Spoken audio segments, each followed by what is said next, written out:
Duol matayo chenro mag fwambo e pacho ka Media Council of Kenya opedho ayanga kawuono chike mabiro tayo jofwambo e chiwo lipode magi e kinde yiero maduong' mabiro.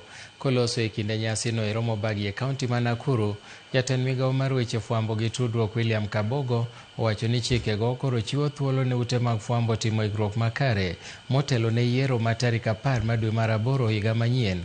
Kata kamano, dwaro nitie ma jotelo e ute mag fwambo tiego jofwambo magi duto e kaka ginyalo luwo kendo tiyo makare gi chikego.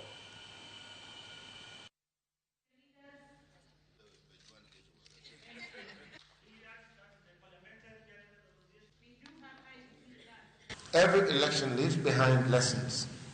The quality of Kenya's 2027 election coverage will depend less on what happens on polling day than on the editorial decisions and discussions taken over the next 12 months. You cannot read primetime news at 7 p.m.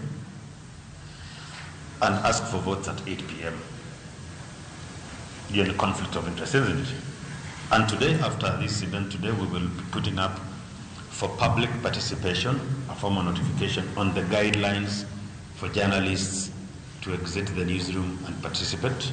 Misinformation, disinformation, declining public trust and threats to journalists' safety continue to challenge the sector. And they are not about to stop. It will get tougher even as we move to the election season.